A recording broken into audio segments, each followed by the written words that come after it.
I, 34F, am a software developer, and I've been struggling with a complex family situation that has recently come to a head.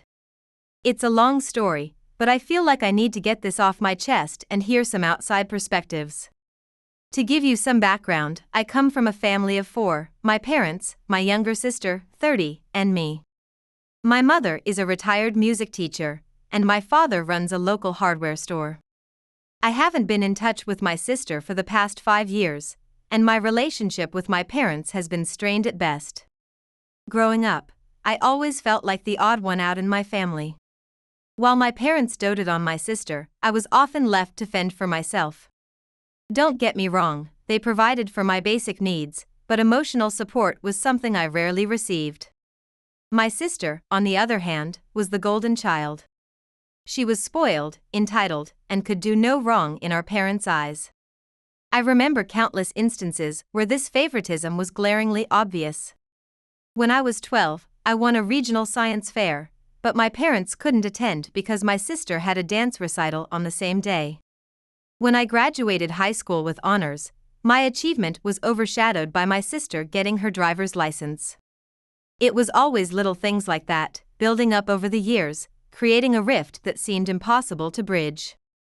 I tolerated this dynamic for years, always hoping that things would change as we grew older. I threw myself into my studies, determined to make something of myself despite the lack of support from my family. I chose to pursue computer science in college, partly because I loved it, and partly because I knew it could lead to a stable, well-paying career. I wanted to prove to my parents and to myself that I could succeed on my own terms. But 5 years ago, an incident occurred that became the final straw. I had just moved into a new apartment and was excited to host Christmas dinner for the family. It was my first time living on my own, and I wanted to make it special. I spent weeks preparing, cleaning, and decorating my small but cozy place. I even took cooking classes to make sure I could prepare a decent meal. Looking back, I realize now how desperately I was still seeking my family's approval, even then. When my family arrived, my parents seemed pleased enough, offering polite compliments about my new home. But my sister, true to form, had other ideas. She showed up with her new boyfriend, a guy from a wealthy family who lived in a sprawling estate. Throughout the evening, my sister made snide remarks about how small and old-fashioned my apartment was. "I can't believe you chose to live in this neighborhood," she said, her nose wrinkling in disgust. "It's so quaint."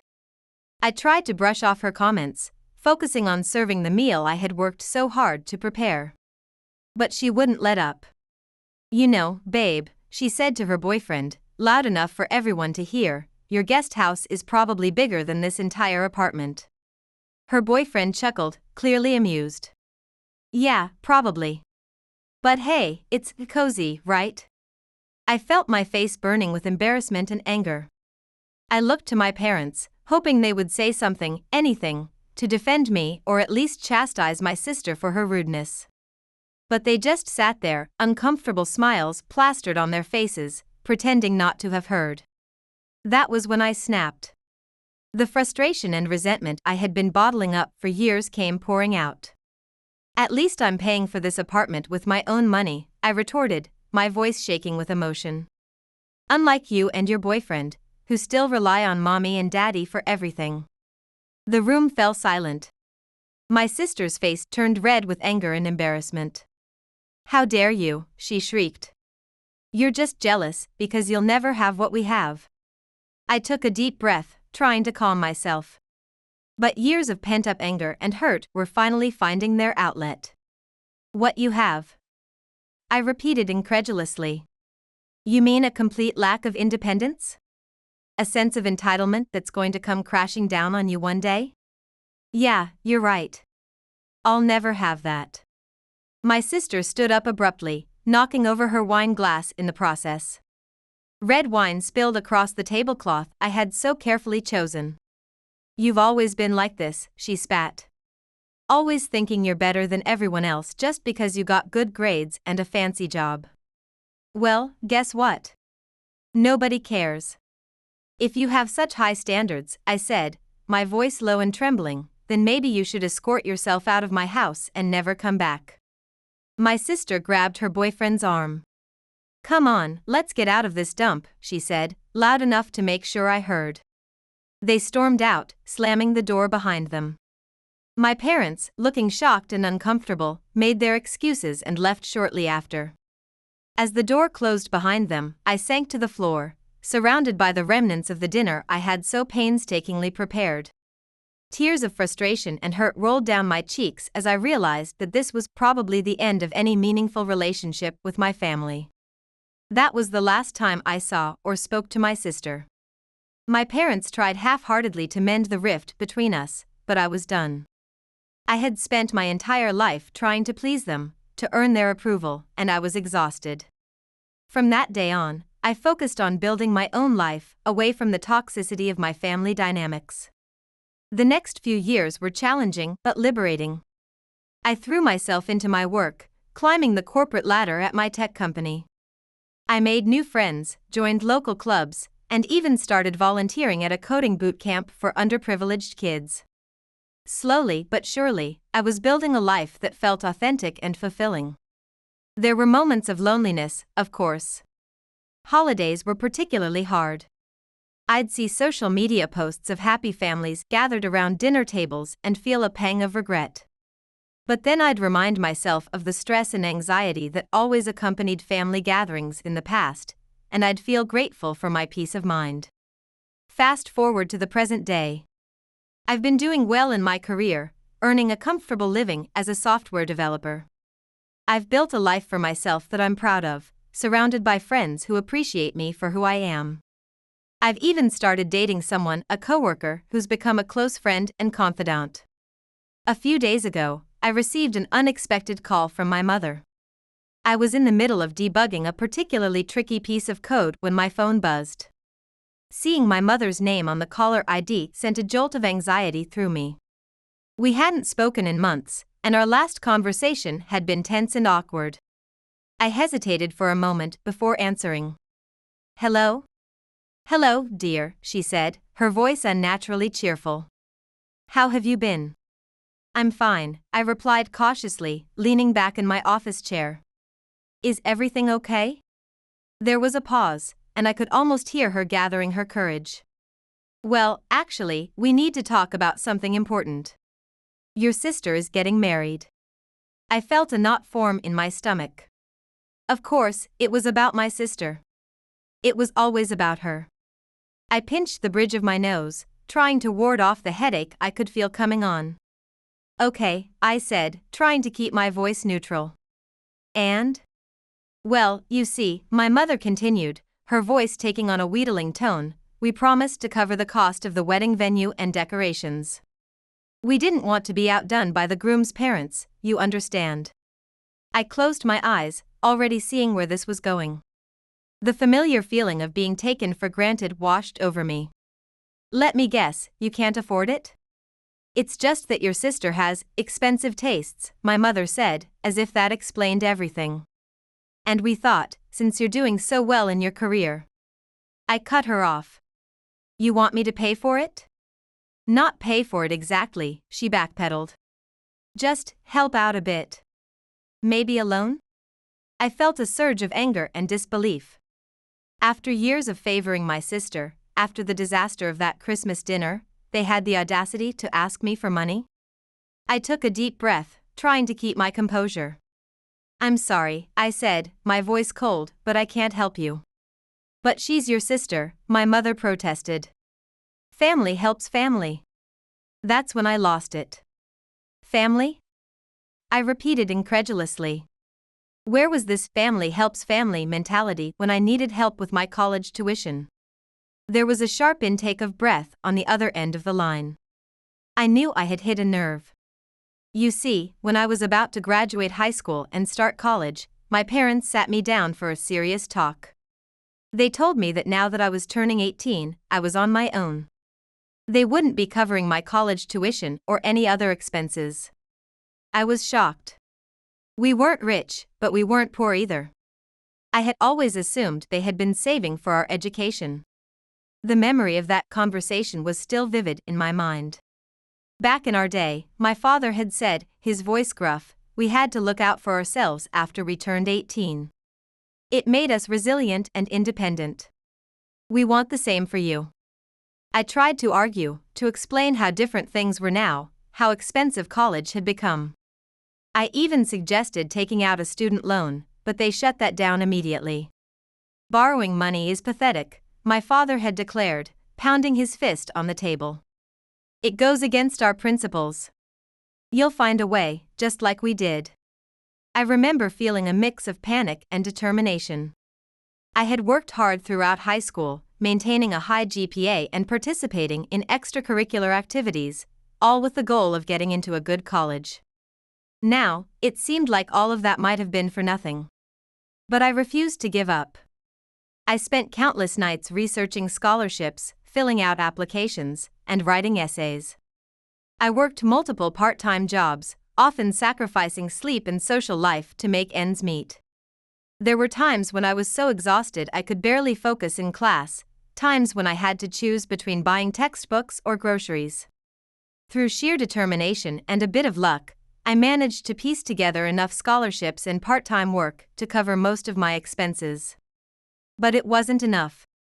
That's when I turned to my grandparents, swallowing my pride to ask for help. They were sympathetic and agreed to co-sign a student loan for me. It was hard, incredibly hard. There were nights I went to bed hungry, days I was so exhausted I could barely focus in class. But I made it through. I graduated with honors, landed a good job, and slowly but surely paid off my loans. My sister never had to deal with any of this.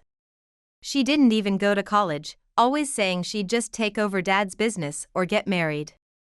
And now, here they were, asking me for money for her lavish wedding. The irony was not lost on me. Do you remember what you told me about loans and borrowing money? I asked my mother, my voice shaking with suppressed emotion. How it was against your principles. There was a long silence on the other end of the line. I could almost see my mother squirming uncomfortably, trying to find a way to justify their hypocrisy. That was different, she finally said, her voice small. No, it wasn't, I replied firmly. You made your choice back then, and I'm making mine now. I'm sorry, but I can't help you. But what about family, my mother pleaded. Don't you care about your sister's happiness? I felt a wave of exhaustion wash over me. It was always the same with them, emotional manipulation, guilt-tripping, anything to get their way. I do care about family, I said quietly. But it seems like in this family, that care only goes one way. I'm done being the only one who gives while everyone else takes. You don't mean that, my mother said, her voice trembling. We've always loved you, Dash. I cut her off. Love isn't just words, Mom. It's actions. And your actions have always spoken louder than your words. I'm sorry, but I can't do this anymore. Please don't call me again unless it's to apologize and make real changes. I hung up the phone before she could respond, my heart pounding in my chest. A mix of emotions washed over me: anger, hurt, a twisted sense of satisfaction, and underneath it all, a deep, aching sadness for the family relationships I'd never had. For the next few days, I tried to put the conversation out of my mind. I threw myself into my work, staying late at the office and taking on extra projects. But the nagging thoughts wouldn't leave me alone. Was I being too harsh? Too petty? Should I have at least considered helping? I found myself distracted during meetings, my mind replaying the conversation with my mother over and over. My colleagues noticed something was off, but I brushed off their concerns with vague excuses about not sleeping well. Just as I was starting to second-guess myself, the floodgates opened. Suddenly, my phone was blowing up with messages and calls from various relatives. Aunts, uncles, cousins I hadn't spoken to in years were all reaching out, all with the same message: I was being selfish and heartless. Apparently, my parents had been telling everyone that I had changed after coming into money, that I was holding my success over their heads. It was infuriating. I hadn't changed, I had simply learned to stand up for myself, to set boundaries. But of course, that was unacceptable to a family that had always expected me to fall in line. One particularly nasty message from an aunt I had once been close to hit me hard. "I always knew you were different," she wrote, "but I never thought you'd turn your back on your family like this. Your poor sister is heartbroken. Is your pride really worth destroying your family over?" I stared at the message, feeling a mix of anger and hurt. Was that really how they saw me? As some kind of heartless monster who cared more about money than family? Did they not remember or care about all the times I had been left out, pushed aside, made to feel less than?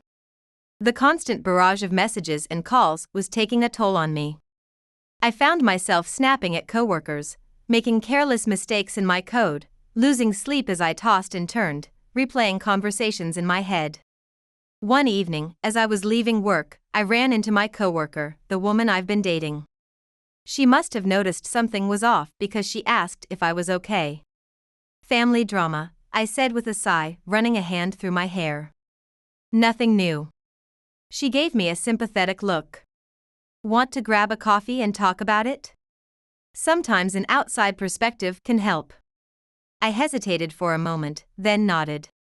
We headed to a nearby cafe, and over steaming cups of coffee, I found myself pouring out the whole story.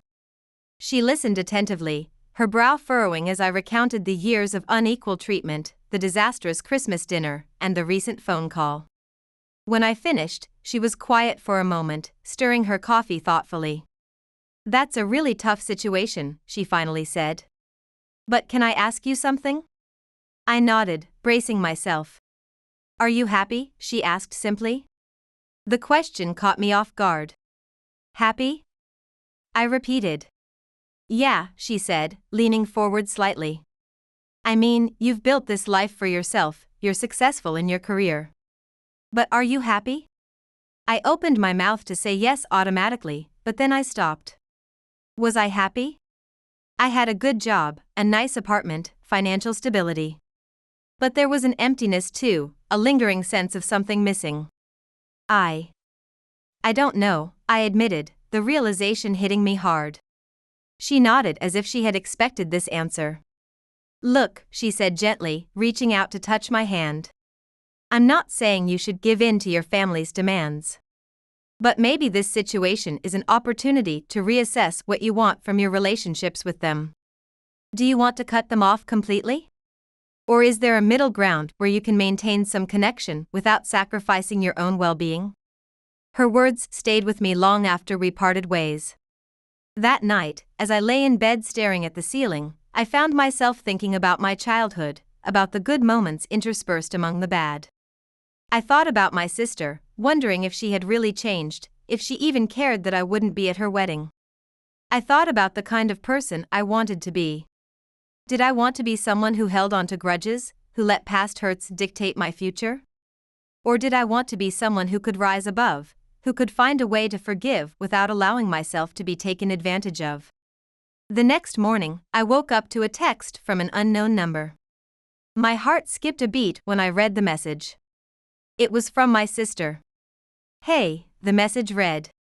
"I know we haven't talked in a long time, but I heard what happened with Mom and Dad.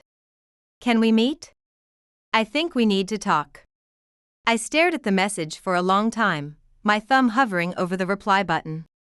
Part of me wanted to ignore it, to continue the radio silence of the past 5 years. But another part, a part one had tried to silence for so long, longed for reconciliation, for a chance to heal the wounds of the past. Finally, with a deep breath, I typed out a response, "Okay. When and where?" As I hit send, I felt a mix of anxiety and hope. I didn't know what this meeting would bring, but I knew it would be a turning point.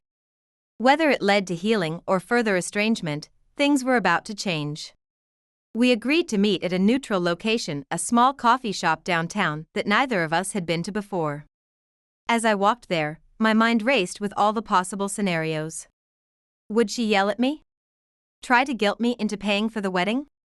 Or was there a chance, however small, that she genuinely wanted to make amends? I arrived early and chose a table in the corner, away from the other patrons. My hands shook slightly as I sipped my coffee, my eyes constantly darting to the door. And then, suddenly, there she was. My sister looked different than I remembered. Her hair was shorter, and there were lines around her eyes that hadn't been there 5 years ago. But it was the look in her eyes that really caught me off guard. Instead of the haughty disdain I was used to, I saw uncertainty and, was that regret? "Hi," she said softly, sliding into the seat across from me. "Hi," I replied, my voice equally quiet. For a moment, we just sat there, the awkwardness between us almost palpable. Then, to my surprise, my sister's eyes welled up with tears. "I'm so sorry," she blurted out. "For everything. For how I treated you at that Christmas dinner, for all the times I was a brat growing up, for not standing up for you with Mom and Dad. I've been doing a lot of thinking, and I realize now how awful I've been." I was stunned. Of all the scenarios I had imagined, this wasn't one of them. Thank you," I managed to say. "But why now?" She took a deep breath. "Getting engaged, planning this wedding, it's made me think a lot about family. About the kind of person I want to be. And I realized I don't like who I've been. I don't want to be that person anymore." As she spoke, I could see the sincerity in her eyes. It was a side of my sister I had never seen before. "I heard about what happened with Mom and Dad," she continued. "About them asking you for money for the wedding. I want you to know I had no idea they were going to do that. When I found out, I was horrified. I felt a weight lift off my shoulders. At least she hadn't been behind that request. I've told them I don't want their help anymore," she said firmly. "I'm scaling back the wedding plans. It's not about impressing people or outdoing anyone. It's about celebrating love with the people who matter." I nodded, still trying to process everything. That's good," I said. "But where does that leave us?" My sister reached across the table, hesitantly placing her hand on mine. "I know I have no right to ask this, but I'd really like you to be at my wedding. Not to pay for anything, just to be there. As my sister. If you want to, that is." I looked at her hand on mine, then back up at her face. I saw the sister I had always wished for, the one who cared about me, who valued our relationship. "I'd like that," I said softly. We spent the next few hours talking, really talking, for what felt like the first time in our lives. We laughed, we cried, we shared memories both good and bad. It wasn't a magical fix. Years of hurt and resentment couldn't be erased in a single conversation. But it was a start. As we were getting ready to leave, my sister hesitated. "There's one more thing," she said. "Mom and Dad, they feel terrible about what happened. They want to apologize, but they're afraid you won't want to hear from them." I felt a knot form in my stomach. My parents were a whole other issue, one I wasn't sure I was ready to deal with yet.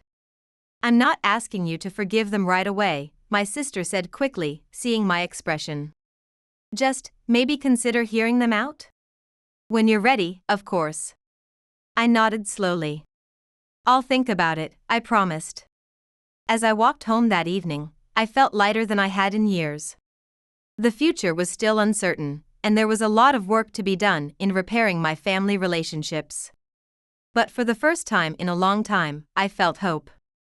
I thought about my coworker's question, was I happy?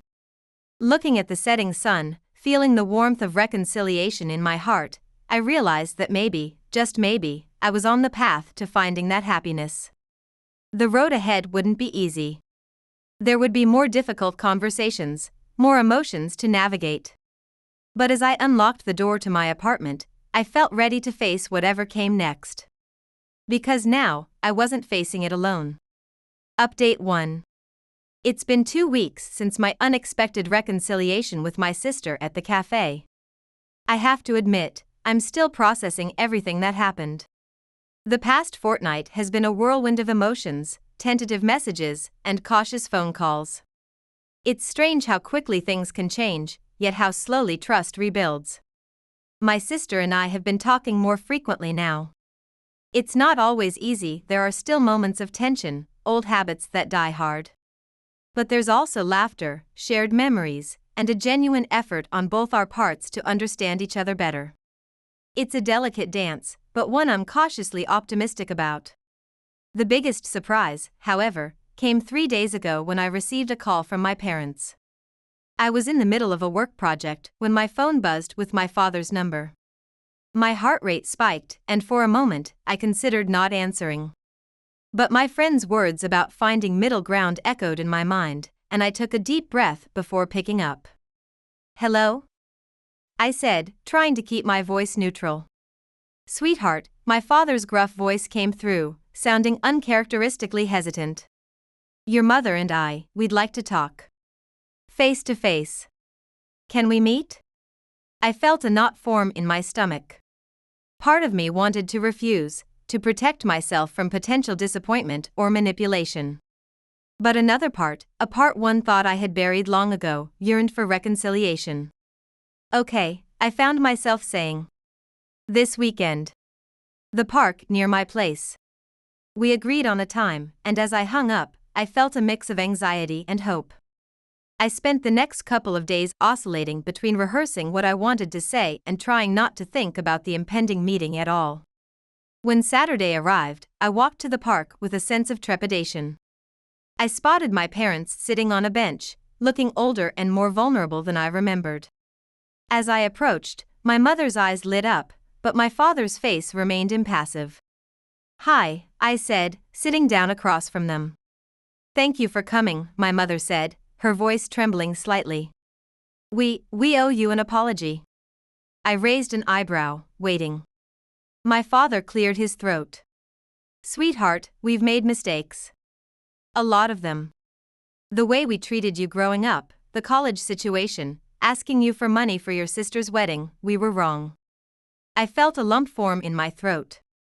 These were words I had longed to hear for years, but now that I was hearing them, I didn't know how to react. "We've been doing a lot of thinking," my mother continued. "And we realize now how unfair we've been to you. We always thought we were doing what was best, pushing you to be independent, but we see now that we went about it all wrong." "Why the change of heart?" I asked, unable to keep the skepticism out of my voice. My parents exchanged a glance. "Your sister," my father said. She gave us a wake-up call. Told us in no uncertain terms that if we didn't make things right with you, we'd lose both our children." I felt a surge of affection for my sister. She had really meant what she said about changing. "We're not asking for forgiveness right away," my mother said, reaching out as if to touch my hand, then thinking better of it. "We know we have a lot to make up for. But we'd like a chance to try. To be better parents, to be there for you the way we should have been all along." I sat there for a moment, letting their words sink in. Part of me wanted to forgive them immediately, to fall into their arms and pretend the past had never happened. But I knew it wasn't that simple. "I appreciate your apology," I said slowly. "And I'm willing to try to rebuild our relationship. But it's going to take time. And effort. From all of us." They nodded, relief evident on their faces. "Whatever it takes," my father said. We spent the next hour talking, really talking, for what felt like the first time in years. There were tears, moments of tension, but also moments of genuine connection. As we parted ways, I felt a mix of emotions: hope, fear, a tentative sense of healing. The following week brought new challenges. My sister asked if I would help with some of the wedding preparations. I agreed, albeit with some reservations.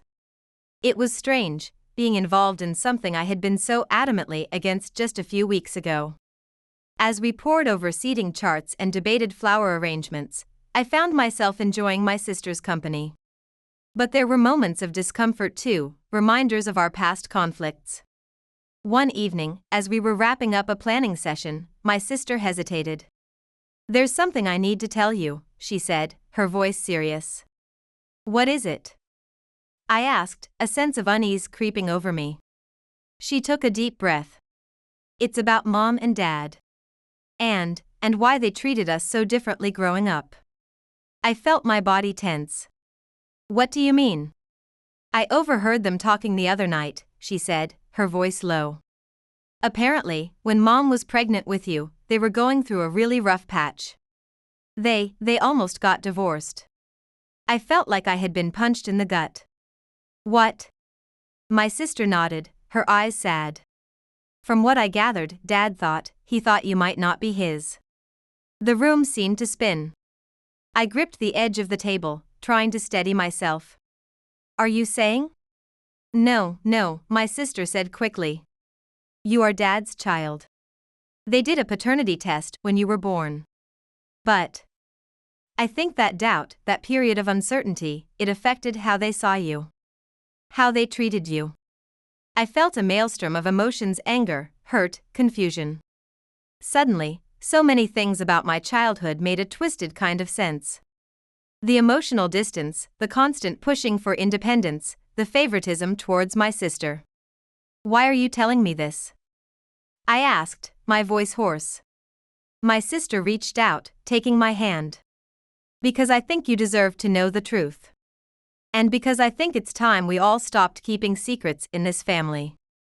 I nodded, unable to speak. My sister squeezed my hand, and we sat there in silence for a long time, the weight of this new revelation hanging between us. The next few days were a blur. I threw myself into work, trying to process everything I had learned. I vacillated between wanting to confront my parents and wanting to pretend I had never heard this secret. It was my friend who finally helped me gain some perspective. We were having dinner at my place, and I found myself pouring out the whole story. That's a lot to take in, she said when I finished. How are you feeling about it? I ran a hand through my hair. Honestly? I don't know. Angry, hurt, confused. Part of me feels vindicated, like it wasn't all in my head. But another part wishes I could go back to not knowing. She nodded thoughtfully. It's understandable to feel that way. But can I offer a different perspective? I gestured for her to continue. This revelation, as painful as it is, could be an opportunity, she said. An opportunity for real honesty in your family. For understanding. Maybe even for healing. I considered her words. You think I should talk to them about it? I think, she said carefully, that if you want to truly rebuild your relationship with your parents, it needs to be based on truth. All of it, even the ugly parts. I knew she was right, but the thought of confronting my parents about this was terrifying. What if it makes things worse? I asked. She reached across the table, taking my hand. What if it makes things better? You've already taken the first steps towards reconciliation. Maybe this is the next step. As I lay in bed that night, I thought about everything that had happened over the past few weeks. The reconciliation with my sister, the tentative peace with my parents, this new revelation about my past. It felt like I was standing on the edge of a precipice, unsure whether to step back or leap forward. In the morning, I made a decision. I called my parents and asked to meet. It was time for the whole truth to come out. As I hung up the phone, I felt a mix of fear and determination. Whatever happened next, I knew it would change our family forever. The future was uncertain, but for the first time in a long time, I felt ready to face it head-on. Because now, I wasn't just fighting for myself, I was fighting for the family we could be, if we were brave enough to face our past and honest enough to build a new future together. Update 2. It's been a week since I confronted my parents about the secret my sister revealed to me. The conversation was one of the most difficult I've ever had, but also one of the most necessary. I met them at their house, the home I grew up in but hadn't visited in years. As I walked through the front door, I was struck by how little had changed, yet how different everything felt. My mother had made my favorite meal, a peace offering of sorts, but the tension in the air was palpable. We sat at the dining table, the same one where we'd had countless family dinners, where I'd done my homework, where I'd first told them I wanted to pursue a career in technology. Now, it felt like a stage for the most important conversation of our lives. I know, I said simply, once we were all seated. My parents exchanged a glance, confusion evident on their faces. Know what, dear? My mother asked, her voice trembling slightly. I took a deep breath. About the paternity test. About how you almost got divorced when Mom was pregnant with me. The color drained from both their faces. My father's hands clenched into fists on the table, while my mother let out a small gasp. How? My father started, then shook his head. Your sister. She overheard us, didn't she? I nodded. She thought I deserved to know the truth. And she was right. What followed was hours of painful, honest conversation. My parents told me everything about their marital problems, about my father's suspicions, about the relief and guilt they felt when the paternity test came back positive. They admitted that their treatment of me had been colored by this early experience, a subconscious distancing that they never fully addressed or overcame. We thought we were protecting you, my mother said through tears. By pushing you to be independent, by not coddling you. But we see now how much we hurt you instead. My father, a man I had always seen as stoic and unshakable, broke down as he spoke. I've carried the shame of my doubt for so long, he confessed. Every time I looked at you, I saw my own weakness, my own failure as a husband and father. I thought if I pushed you to be strong, it would somehow make up for my moment of weakness. I was wrong, so wrong. As painful as the conversation was, it was also cathartic. For the first time, I felt like I truly understood my parents, not as perfect authority figures, but as flawed, complex human beings who had made mistakes but who also loved me. I can't say I forgive you completely, I told them honestly. Not yet. But I understand better now. And I want to work on our relationship, to build something new based on honesty and mutual respect. We all cried that day, tears of sadness for the past, but also tears of hope for the future. As I left their house, I felt a weight lift off my shoulders. The road ahead would not be easy, but at least now we were all walking it together, eyes open and hearts honest. The following days brought new challenges and opportunities. My sister's wedding was approaching rapidly, and I found myself more involved than I ever expected to be. We spent evenings going over guest lists, debating menu choices, and laughing over childhood memories. It wasn't always smooth sailing, old habits die hard, and there were moments of tension. But there was also a new understanding between us, a shared commitment to building a better relationship. One evening, as we were stuffing wedding invitations, my sister looked at me with a mischievous glint in her eye. You know, she said, I still need someone to be my maid of honor. I nearly dropped the invitation I was holding. Are you serious? She nodded, her expression turning earnest. I know it's not traditional, but then again, when have we ever been a traditional family? You're my sister, my friend, and the person who's been there for me even when I didn't deserve it. I want you standing next to me on my big day. I felt a lump form in my throat. I'd be honored, I managed to say. As the wedding preparations intensified, I found myself struggling to balance my new family commitments with my work and personal life. My projects were falling behind, and I was constantly exhausted. It came to a head one day at the office when I nearly fell asleep during an important meeting. Hey, my friend said, catching me as I stumbled out of the conference room. What's going on with you? You've been off your game lately. I sighed, running a hand through my hair. It's just a lot. The wedding prep, trying to rebuild relationships with my family. I feel like I'm being pulled in a million directions. Her expression softened. Have you thought about taking some time off? Maybe a sabbatical? The idea had never occurred to me. I'd always been so focused on proving myself, on being independent, that the thought of stepping back from work seemed almost sacrilegious. But as she spoke, I felt a glimmer of possibility. I don't know, I said hesitantly. What if they don't approve it? What if I fall behind? She smiled. You're one of our best employees. They'd be foolish not to approve it. And sometimes, taking a step back is exactly what you need to move forward. That conversation planted a seed in my mind. Over the next few days, I found myself seriously considering the idea of a sabbatical. It was scary. Work had been my anchor for so long, my measure of self-worth. But I also recognized that if I wanted to truly invest in rebuilding my family relationships and figuring out what I wanted from life, I needed time and space to do it. After much deliberation, I decided to take the plunge.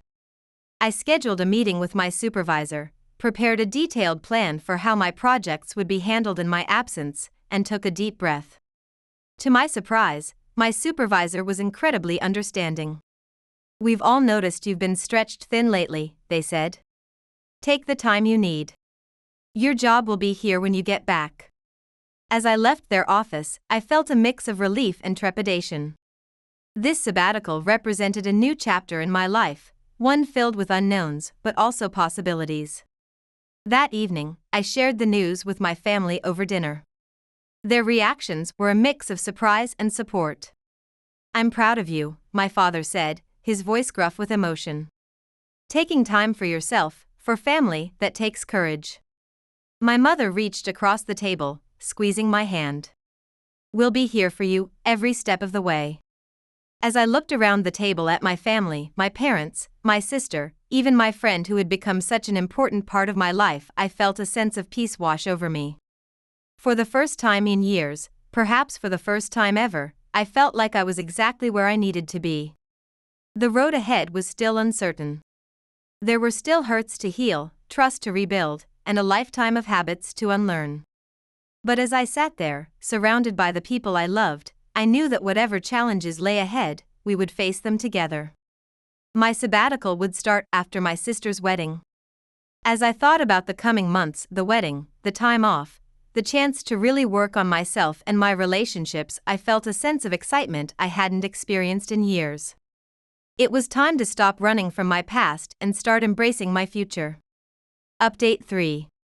It's been 3 months since my sister's wedding, and I'm halfway through my sabbatical. Looking back, I can hardly believe how much has changed in such a short time. The wedding itself was a turning point for our family, a day filled with joy, tears, and unexpected moments of healing. As the maid of honor, I had a front row seat to my sister's big day. Standing beside her as she said her vows, I felt a surge of emotion I wasn't prepared for. This was the little sister I had resented for so long, now transformed into a strong, compassionate woman. As I handed her the ring, our eyes met, and in that moment, all the years of hurt and misunderstanding seemed to melt away. But the real surprise came during the speeches. My father stood up, glass in hand, and cleared his throat. "I have a confession to make," he began, his voice shaking slightly. "For years, I've been a poor excuse for a father. I played favorites, I pushed away one of my children when I should have drawn them closer, and I nearly tore this family apart with my stubborn pride."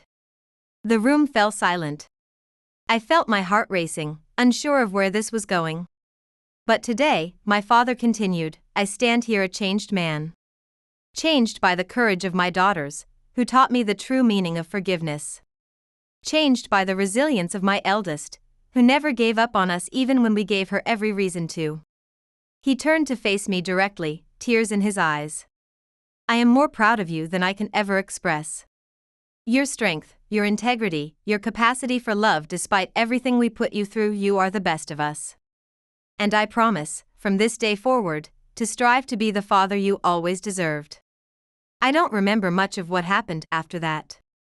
I know there were tears, hugs, and a sense of catharsis that washed over our entire family. It wasn't a magical fix. Years of hurt don't disappear overnight, but it was a new beginning, a foundation on which we could build. The weeks following the wedding were a whirlwind of emotion and activity as I began my sabbatical. I had grand plans of traveling, reading, and finding myself, but reality turned out to be both simpler and more profound. I started with small steps: daily meditation, journaling, long walks in nature. I reconnected with old friends and made new ones. I volunteered at a local coding bootcamp for underprivileged kids, rediscovering my passion for technology in the process. But the most significant change came from the time I spent with my family.